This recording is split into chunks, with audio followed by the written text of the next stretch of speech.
आज प्रेस वार्ता में मेयर काजल कुमारी एवं कांग्रेस पार्टी के युवा जिला अध्यक्ष विवेक कुमार उर्फ डब्लू भैया ने साफ शब्दों में कहा कि नगर आयुक्त चाहे जिसके इशारे पर भी काम करते हो, लेकिन जनता के साथ धोखा करना बहुत महंगा पड़ जाएगा और सूद समेत वापस चुकाना पड़ेगा, क्योंकि यह जनता का विषय है। बड़ी ही उम्मीद से जनता हमको सासाराम नगर निगम का मेयर बनाने का अवसर दिया है, लेकिन इन्होंने ऐसा कर दिया है कि जैसे सासाराम शहर से बिल्कुल इनको प्यार ही नहीं है, जबकि शिक्षित युवा अधिकारी हैं और आईएएस अधिकारी होने के बाद भी पता नहीं क्यों ऐसा कर रहे हैं।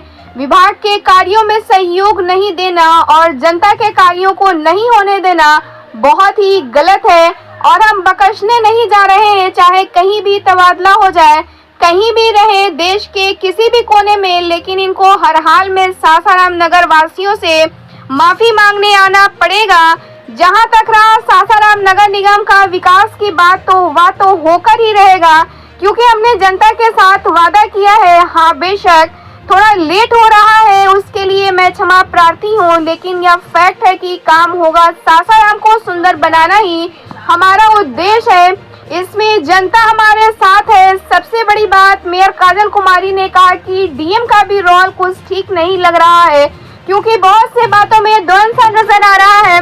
वैसे तो हमारे काम अलग हैं, उनके भी अपने विभाग हैं, लेकिन कहीं न कहीं एक जिला अधिकारी के नाते कह सकते हैं कि शहर के सुंदरता में बिल्कुल भी रुचि नहीं दिख रहे हैं, जिससे हमें दुख है। लेकिन नगर आयुक्त को कम से कम जनता के विकास को लेकर इतना निष्ठुर नहीं होना चाहिए और मेरा फोकस अभी सासाराम को कैसे बदलना है इस पर ही है। जब तक हम सासाराम के सुंदरता पर विशेष ध्यान न देंगे, हम चैन से नहीं बैठेंगे, क्योंकि यह शहर ऐतिहासिक नगरी है। शेरशाह सूरी का मकबरा के साथ साथ आदि शक्ति माँ तारा चंडी का धाम है और अब तो पायलट धाम भी हमारे नगर में एक अलग ही पहचान बना लिया है। इसमें हम चाहेंगे कि हमारे शहर को बिल्कुल सौंदर्यीकरण में पूरा हिंदुस्तान में नाम हो, लेकिन इसके लिए बहुत सारे कार्य करने पड़ेंगे।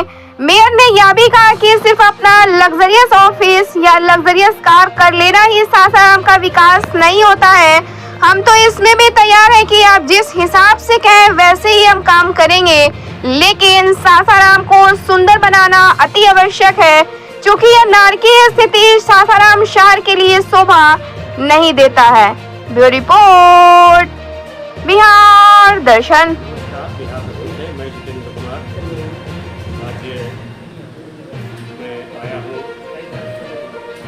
युवा और सबसे बड़ा समाजसेवी विवेक डब्लू भैया के पास, इसमें भी आप देख सकते हैं मेयर काजल कुमारी बिल्कुल बाइक पर बैठी हुई है और ये जैसा कि आप चेहरा से ही आप देख सकते बता सकते हैं, कहीं न कहीं ये बहुत चिंतित है, क्योंकि जनता चुनाव में इनको बहुत ही उम्मीद से भेजी है और जनता की भी मैं थोड़ा सा तारीफ़ करना चाहूँगा, क्योंकि मैं कल गया था सराय रोड में और परसों दिन, और उसमें काफ़ी लोग जो है काफ़ी दिल से मतलब धन्यवाद दिया और कहा कि नहीं, उन्होंने तो काफ़ी प्रयास कोशिश कर रहा है।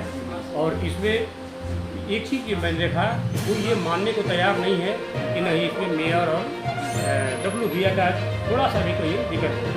उसमें मैं ये जानना चाहूँगा, क्योंकि नगर आयुक्त के पास भी मैं गया था, उन्होंने कहा कि नहीं कुछ दिक्कतें हैं, क्योंकि शायद वे से हट करके काम करना चाह रहे हैं। तो आपकी दिक्कत क्या है, मजरा क्या है, इसको बता।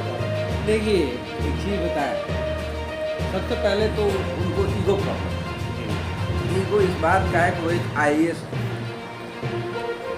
आप आईएएस से पहले इंसान हैं और इंसान के साथ साथ एक नौजवान है, जो हमें नहीं लगता है कि ऐसा तो होंगे नहीं कि उनमें एनर्जी नहीं हो। एनर्जी तो है, लेकिन एनर्जी वो गलत कार्यों के लिए लगा रहे हैं। अच्छे कार्यों के लिए लगाते, सासाराम के विकास के लिए लगाते तो ज़्यादा अच्छा होता। हम लोग तो यकीनन सासाराम को बदलना चाहते हैं, हमारे कार्यों में व्यवधान उत्पन्न कर रहे हैं। हाँ, थोड़ा और कर सकते हैं, 10 दिन, 20 दिन, महीने दिन। लेकिन एक बात आपसे कह देते हैं, सूद समेत इनको लौटाना होगा। इस शहर के साथ मजाक करना इनको बहुत भारी पड़ेगा। सूद समेत इनको लौटाना होगा। और ये अगर यहाँ से चले जाएंगे तो जहाँ होंगे ना वहाँ से इनको फिर इसी ज़िले में बुलाएंगे, इसी शहर में बुलाएंगे और इसी शहर की जनता से और इस शहर से इनको माफ़ी मंगवाएंगे। इन्होंने इस शहर के विकास का जो कार्य है उसमें 6 महीने इन्होंने बाधा उत्पन्न कर दिया, लगभग 3 महीने बाधा उत्पन्न कर दिया।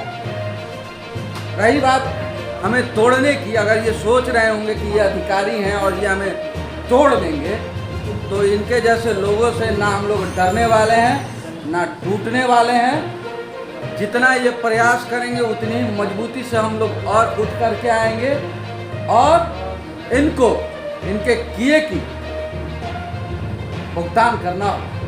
जनता का आशीर्वाद, बिल्कुल जनता हमारे साथ है, हम निरंतर फील्ड में हैं। आप ये बताइए, हमारी पहली योजना लगभग 40 करोड़ की थी, जिसमें प्रमुख समस्या पीने की पानी और नाली की निकासी की व्यवस्था की। पीने के पानी के लिए 5 करोड़ की योजना थी। आप देख लीजिए, इधर आप चले जाइए, आप लोग तो मीडिया के लोग निरंतर फील्ड में रहते हैं। आप इधर गाय घाट, गिजवाही, बढ़ैया बाग, इधर चले जाइए आप गोला, कहाँ पानी पीने की पानी की समस्या नहीं है? आप हमें बता दीजिए। हर जगह पीने की पानी की समस्या है। 5 करोड़ की योजना थी जिसको विभाग से मार्गदर्शन मांग के इन्होंने अटका दिया। चलिए, आपकी मानसिकता थी हमारे कार्यों में व्यवधान उत्पन्न करना, आपने किया। विभाग से मार्गदर्शन क्यों मांगना ही था तो एक बार फील्ड में निकल जाते, सासाराम की जनता से मार्गदर्शन मांग लेते, उनसे पूछ लेते उनको हो रही है कि नहीं असुविधा पानी के लिए, वो बता देते इनको। ये कहते हैं कि हम सासाराम के विकास में कार्य कर रहे हैं। कैसा आप कार्य कर रहे हैं विभाग से मार्गदर्शन मांग के? ये कैसा कार्य है? यही हमको बताए ना, ये कैसा कार्य है? तो इनसे बता देते हैं। ये अगर सोच रहे हैं ना, ये इस गुमान अभिमान में है, तो पढ़े लिखे लोग हैं, हम लोग अपना अधिकार जानते हैं। सासाराम की जनता अच्छे से अपना अधिकार जानती है, हिसाब लेना जानती है और देना भी जानती है। चिंता ना करें, सूद समेत जनता इन्हें लौटाएगी, चिंता ना करें। आखिर ऐसा कौन सी प्रॉब्लम है या कौन सी ऐसी रूल्स नियम है जो कि सूट नहीं कर पा रहा है उनसे? आप ये बताएंगे ना कि इनको क्या हमसे समस्या है। हम तो करना चाहते हैं, जैसा कि उन्होंने कहा। हमारा नियत साफ है। देखिए, हमारा नियत बिल्कुल साफ है। हमने पहले भी नारा दिया था, बदलिए सासाराम, बदलेगा सासाराम, जिसे सासाराम की जनता ने बहुत सराहा और प्यार सम्मान से हमें इस जगह पे बिठाया। इसके बाद चुनाव जीतने के बाद हमारा एक और नारा है, आपने बदल दिया, अब हम बदलेंगे। इस तहत हम कार्य कर रहे हैं, लेकिन हमारे हर कार्य में ये बाधा उत्पन्न कर रहे हैं। फितरत हो गई है इनकी। हमने इनसे कहा था, यंग हैं आप, हम लोग भी यंग हैं, इस शहर के लिए कुछ करना चाहते हैं, आइए इस शहर के बदलाव में एक कदम आप। यहाँ 2 नौजवानों ने मिल करके इस शहर को बदल दिया। लेकिन ये किस तरीके से बदल रहे हैं बताइए? बस स्टैंड में, नए वाले बस स्टैंड परिसर में कूड़ा डंप करवा रहे हैं। ये क्या वहाँ इंसान नहीं रहते हैं? वहाँ कितनी दुर्गंध फैली हुई है। लगभग 1 से 1.5 किलोमीटर दूरी में दुर्गंध फैली हुई है। लोग वहाँ नाक बंद करके रहने को मजबूर हैं। मैडम, थोड़ा सा ये जानना चाहूँगा कि चूँकि इस विषय पे मैंने डीएम साहब से भी थोड़ी सी चाहा इंटरफेयर करने की, चूँकि जिला के मालिक हैं और थोड़ा सा आपको भी इस पर करना चाहिए, तो उन्होंने भी बिल्कुल सीधा जवाब नहीं दिया और कटने का प्रयास किया। इसमें आप क्या कहेंगे? क्योंकि नगर निगम का काम रुका हुआ है और इसमें क्योंकि डीएम साहब का भी कुछ अधिकार बनता है कि जनता चूँकि त्राहिमाम कर रही है और अपने मेयर साहिबा पे इतना काफ़ी विश्वास करती है कि आज भी उसको विश्वास है कि हमारा सासाराम बदलेगा, लेकिन फिर भी कुछ नहीं हो पा रहा है। और इसमें डीएम साहब जिलाधिकारी जो है धर्मेंद्र कुमार, उन्होंने भी थोड़ा इंटरफेयर करने से अभी तक मतलब कतरा रहे हैं, इसमें क्या करेंगे? क्योंकि हमारी तरफ से बहुत सी योजनाओं को दे दिया गया है, जो बोर्ड और स्टैंडिंग कमेटी की तरफ से निर्णय लेकर पारित कर दिया गया है, लेकिन उस पर आगे का कार्य नगर आयुक्त को कराना है, जो वो करा नहीं रहे हैं। एक तो वो बाधा भी बन रहे हैं, ऊपर से हम लोगों को भी कार्य नहीं करने दे रहे हैं और खुद आगे बढ़ा भी नहीं रहे हैं। अब इससे बताइए कि अब हम क्या कर सकते हैं? इसमें चूँकि नगर आयुक्त के पास तो 60 लाख का ही कहीं न कहीं लिमिट है, तो आखिर अगर 86 लाख या और ज़्यादा पैसा अगर ये करते हैं, बिना आपके अप्रूवल का, बिना आपके साइन का कैसे यूज कर पा रहे हैं? वही चीज़ है ना, हमने तो लेटर लिखा कि आप अगर सफाई एजेंसी सही ढंग से कार्य नहीं कर रही है तो उसका पूरा भुगतान क्यों किया जा रहा है? क्योंकि जब हम लोग आए थे जब नए, तब हमने उसी समय इनका 86 लाख काटा था, और जब से ये नए नगर आयुक्त आए हैं तब से ये पूरा का पूरा भुगतान कर रहे हैं। कहीं ऐसा तो नहीं है कि आपको बदनाम करने की, या कहीं ना कहीं ऐसा हो रहा है कि शायद सासाराम को जो है ऐतिहासिक नगरी है, इसको पिछड़ा रहने में उन लोग को आनंद आता हो, या मैंने कौन सी आखिर ये बार बार जनता जानना चाहती है कि आखिर कौन सी परेशानी है कि मैडम को इस तरह के, चूँकि जनता अभी भी इंतज़ार में है कि शायद शहर को यह सुंदर बनाने में खास करके हमारे डब्लू भैया जो है उन पर कुछ ज़्यादा ही विश्वास है और वो मानेंगे नहीं, हर हाल में कराएंगे। तो इसलिए आप क्या कहेंगी, लगभग कब तक ये उम्मीद है? सासाराम तो जरूर बदलेगा और स्वच्छ और सुंदर भी होगा, और ये अधिकारी इनके रवैये को भी हम उजागर करेंगे और इनको ज़रूरत पड़ी तो जेल भी भेजेंगे और सुप्रीम कोर्ट तक भी जाएंगे। ये जिस तरह से अपना हम लोगों के कार्य में बाधा बन रहे हैं उसका भी हम ये करेंगे, और आगे हम अपने तरफ से जो भी बन सकेगा हम कानूनी सहयोग भी लेना पड़ा तो हम लेंगे। चूँकि मेयर अध्यक्ष होता है नगर निगम का और वो एक सचिव के स्तर से है, उनका तो काम ये होना चाहिए कि हमारे अध्यक्ष महोदय जिस तरह से कर रहे हैं बिल्कुल धड़ाधड़, खास करके अपना ईगो साइड करके और जनता के लिए, क्योंकि जनता जो है सबकी है, जनता किसी खास पार्टी के, किसी खास जाति की नहीं होता, तो इसमें आखिर क्यों इस तरह से कर रहे हैं? अब तक तो इनको देखकर ऐसा ही लग रहा है कि ये शहर को बर्बाद करने के लिए आए हैं।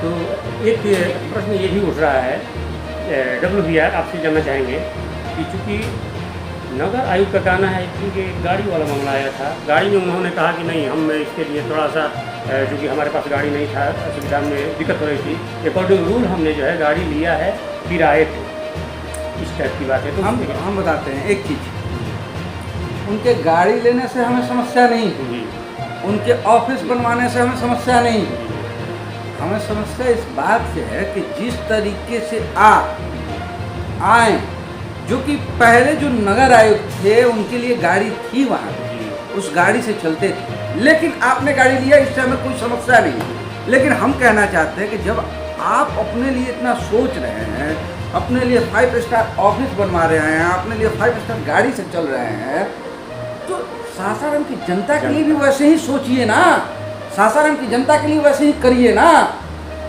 उनके लिए कौन करेगा? ऑफिस में बैठ करके वहाँ से निर्देश देना बहुत आसान होता है, जब आप फील्ड में निकल करके और काम करते हैं तो दोनों में बहुत अंतर हो जाता है। फील्ड में निकले और उनसे ये भी कह रहे हैं, हम लोग उनके साथ, कल से वो चले हमारे साथ फील्ड में, कदम से कदम, ताल से ताल मिला करके हम चलने के लिए तैयार हैं। जगह वही बताएं किस किस जगह पे चलेंगे, हम उस जगह पे चल रहे हैं। समस्याओं का अंबार लगा हुआ है, वक्त है विकास करने का, बदलाव करने का, उस पर करिए ना। हम लोग का फ़ोन नहीं उठाते हैं, मैडम का फ़ोन नहीं उठाते हैं, फ़ोन उठाते हैं तो 5 सेकंड में हाँ ठीक है हम बाहर हैं कह के फ़ोन काट देते हैं। हम लोग पढ़े लिखे लोग हैं, हम लोग को पता है कि अधिकारियों का सम्मान कैसे करते हैं। वो तो उनको तो लगता है कि जैसे वो मैच्योर ही नहीं है, एकदम गजब बच्चे की तरह हरकत करते हैं। समझ में नहीं आता है कि कब उनको समझदारी आएगी। हर बार कहते हैं कमाइए। मैं थोड़ा सा ये जानना चाहूँगा कि आखिर चूँकि वो भी IAS अधिकारी हैं और DM साहब हमारे जिला अधिकारी धर्मेंद्र कुमार बड़ा ही लोग लाइक करते हैं, खास करके लोग कहते हैं कि नहीं कहीं ना कहीं वो भी सासाराम के लिए बेहतरी के लिए सोचते हैं। उसके बारे में क्या कहेंगे? थोड़ा उनको भी इंटरफेयर करना चाहिए कि आखिर सासाराम का विकास का मामला है, ये जनता की मुद्दा है, जनता बिल्कुल ठगा हुआ महसूस कर रहा है। इसलिए आप क्या कहेंगे कि डीएम साहब को भी थोड़ा सा कुछ बोलना चाहिए? देखिए, डीएम का अपना एक अधिकार है और हमारा अपना एक अलग अधिकार है। हम नगर निगम के लिए कार्य करते हैं, वो जिला के लिए कार्य करते हैं। और हम अपने नगर निगम में, हमारे नगर निगम के क्षेत्राधिकार से आता है, सफाई के लिए आता है, लाइट का हो गया और भी बहुत सी पानी की समस्या हो गई, हम ये करते हैं। और उनका भी एक एटीट्यूड है, जिलाधिकारी हैं वो भी उनका भी एक एटीट्यूड है। जब हमारे शहर में दंगा हुआ था उस समय मैंने बोला था कि शहर के लोग ताला बंद करके पलायन करने के लिए मजबूर है, तो उनका क्या बोलना था उस पर? बोलते हैं कि प्लान करते हैं तो प्लान करने दीजिए, उसे हमने क्या, उसके बाद वो ख़त्म हो जाएगा ये दंगा तो उसके बाद हम बुलवा लेंगे, ऐसा तो उनका स्टेटमेंट था। डीएम साहब जी, इसका मतलब कहीं ऐसा तो नहीं है कि ये दोनों मिल करके या ये तो अब वही बता सकते हैं ना, ये तो हम नहीं बता सकते। बिहार दर्शन से मैं दिखाने की प्रयास कर रहा हूँ कि चूँकि जो भी हो जनता बहुत ही कष्ट में है और सच तो ये है कि जनता का विकास हो रहा है। इसमें नगर आयुक्त और इसमें डीएम साहब का और इसमें मेयर साहब का और इसमें जो है उप मेयर साहब का कोई बहुत ज़्यादा परेशानी होने वाला नहीं है। लेकिन चूँकि युवा अध्यक्ष होने के नाते और काफ़ी अपने सासाराम शहर के चर्चित चेहरा होने के नाते डब्लू भैया का बस एक ही इच्छा थी, एक ही सोच था कि हमारे कम से कम शेरशाह सूरी का मुकाबला है और ये पूरे देश ही नहीं बल्कि विश्व स्तर का ये शहरों में इसका गणना होती है और इतिहास में जिस हिसाब से इसका चर्चा है कम से कम उस लायक हम बेहतर बना रहे हैं। क्योंकि अब तो यहाँ पायलट धाम भी हो गया है, ताराचंडी धाम हो गया है, यहाँ इतने काफ़ी सुनहरे मौके हैं कि देश ही नहीं विदेशों से लोग घूमने आते हैं और काफ़ी इसके बारे में चर्चा करते हैं। तो कम से कम इस शहर को इतना सुंदर जरूर हम बना दें कि ऐसा लोगों को लगे कि ये दिल्ली राजधानी तो नहीं है लेकिन सासाराम बिल्कुल सहस्त्रबाहों का जो नगरी है, आने में कहीं से भी थोड़ा सा भी पूरा करकट या किसी तरह का कोई परेशानी दिक्कत जनता को खास करके न हो, या लोग बाग यहाँ से जाएं तो बिल्कुल एक अच्छा मैसेज लेके जाएं कि नहीं हम सासाराम शहर में गए थे। क्योंकि जैसा कि कनाट प्लेस वगैरह में हम लोग देखे थे 2005 से पहले बिल्कुल ऐसा तो था, लेकिन 5 के बाद शीला दीक्षित ने आया, वहाँ पे इतना ज़बरदस्त मैंने व्यवस्था किया कि मुझे लगता है कि बिल्कुल विदेश की तरह वहाँ हम लोग देखे। हम 10 से 12 साल रहे, जहाज में मैं था करीब 5 साल, तो बड़ा काफ़ी बिल्कुल बदला हुआ था। तो शायद वही हम लोग उम्मीद कर रहे हैं। हम क्या, जनता से मैं बार बार टटोलने की कोशिश करता हूँ लेकिन जनता भी कहती है कि नहीं डब्लू भैया है तो कुछ तो होगा। देखिए, नीयत हमारी साफ है, दृढ़ इच्छा के साथ हम लोग इस शहर के लिए आए हैं कि इस शहर को बदलना है और इस शहर को तो बदल करके रहें। इनके जैसे लोग हमारे कार्य में थोड़ी सी बस बाधा उत्पन्न कर सकते हैं, थोड़ा सा हमें बस परेशान कर सकते हैं, लेकिन इनके परेशान करने से हम परेशान होने वाले हैं नहीं। ये जितना हमें परेशान करेंगे हम उतने ही और अच्छे तरीके से उभर करके आएंगे। और रही बात इस शहर के लिए और इस शहर की जनता से, तो उनको हो रही है असुविधा के लिए हम लोग क्षमा चाहते हैं। बस उनसे यही कहना चाहेंगे सासाराम की जनता से कि आप लोग थोड़ा सा धैर्य रखिए, इस शहर को तो बदल करके रहेंगे। इन जैसे लोग हमारे कार्यों में ज़्यादा बाधा उत्पन्न नहीं कर सकते हैं। बहुत जल्द इस शहर को इसके नाम की तरह खूबसूरत बनाएंगे।